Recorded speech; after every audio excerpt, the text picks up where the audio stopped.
Welcome back to the Ace Your Retirement Show. I'm Alex Calott. And I'm Austin Powell. We are thrilled to be with you today talking about 2026 Social Security updates. I know that when a new year rolls around, a couple of new action items to be really mindful of. Austin, let's talk about something that everybody benefits from, cost of living adjustment.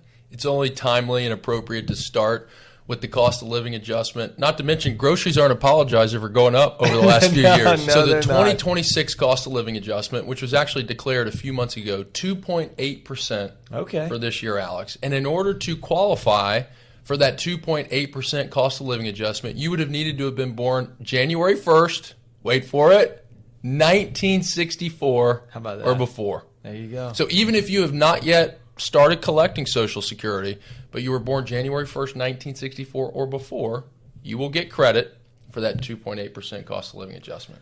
I think it's critical. I mean, we've noticed the increase of pricings kind of across the board. So for folks to experience that, I think it's important. On the other side of that coin, oftentimes some of that cost of living adjustment will get wiped away with a Medicare increase. This year, we did experience a Medicare increase, just over $200 a month, $202.90. $202.90 to be exact. So, Austin, just share with folks a little bit about what they can expect from an increase on Medicare. Yeah, so we've seen an increase in Medicare. I think the biggest thing to also be aware of is what's referred to as IRMAA. And IRMAA is an additional surcharge on your Medicare Part B and your Medicare Part D premiums if your income exceeds a different level or exceeds a certain level. Now, there is a pretty elaborate bracket chart out there that shows you based on your income for the year what your IRMAA charge is going to be. Here's an interesting thing, though. When they assess the IRMAA charge, they do a 2-year look back. Ooh. So for 2026, they're actually looking back at your income for 2024, which many of you might be thinking, well, gosh, that's not fair. My income might be different this year. So there is an escape hatch, Alex. Life-changing event form, and retirement is one of those qualifying events. So if you've had an event like retirement, even though maybe you would have had higher earnings years over the previous two, guess what? Medicare will look forward and say, wait a second, we recognize you're not going to be earning that same level of income, and then subsequently adjust your Medicare premium. Doesn't happen overnight, but that form is absolutely worth submission. No questions asked. Absolutely. The other factor that I think is very timely and noteworthy is the Social Security earnings test. And the earnings test in its most basic form, what Social Security does is they impose a limit on how much you can make prior to your full retirement age year while collecting Social Security at the same time. And if you were prior to your full retirement age year, they updated that number, increased it slightly. It's now $24,480. That's the limit that you can make while still collecting your Social Security with no reduction. But the second you go above that limit, that's when they start penalizing you. That's right. So if you were to exceed that limit, for every $2 above and beyond that, Social Security is actually going to withhold $1 of benefit payments. Now, one of the myths out there, Austin, will I ever get it back? Right? Yeah. If I go over that earnings threshold, maybe I didn't intend to, but had a great year. What happens? Does someone actually ever really claw those dollars back? It's a great question. So when you get to your full retirement age, if Social Security had ever withheld any of your payments, they're going to do something pretty interesting. They are going to recalculate your monthly payment and start paying those dollars back to you.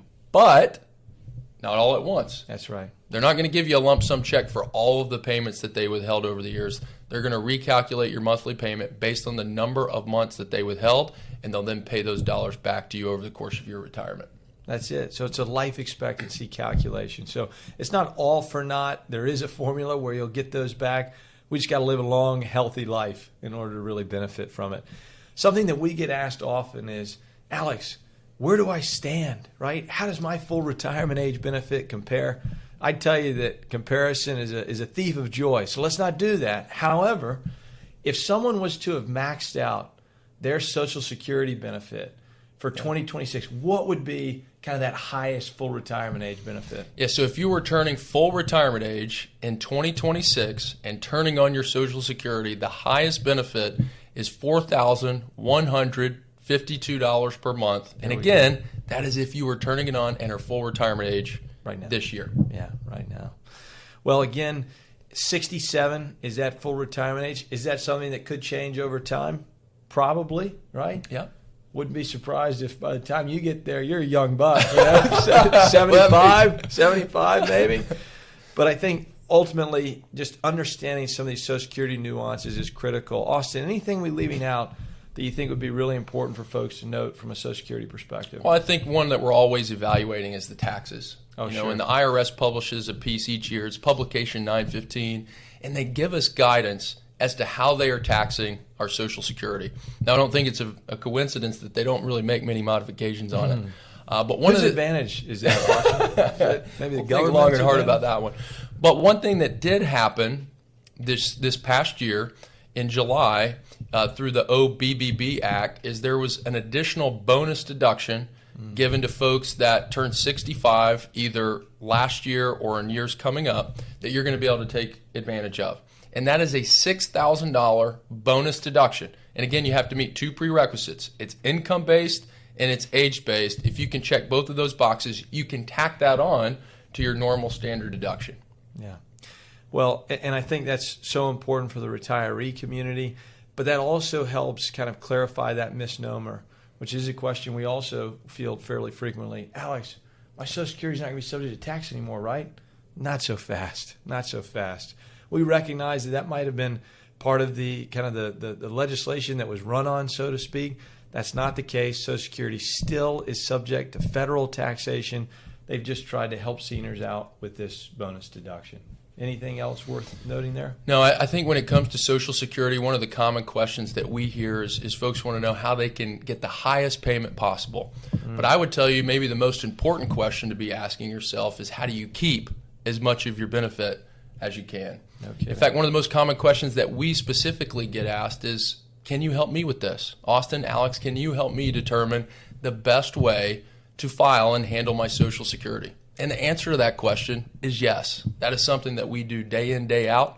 The next step to get that help from us, if you haven't already, is to schedule a complimentary 15-minute phone call. There's actually going to be a link in the bio. You can click on that link. That will take you to a place where you can indicate that you would like to receive help from us from a Social Security perspective.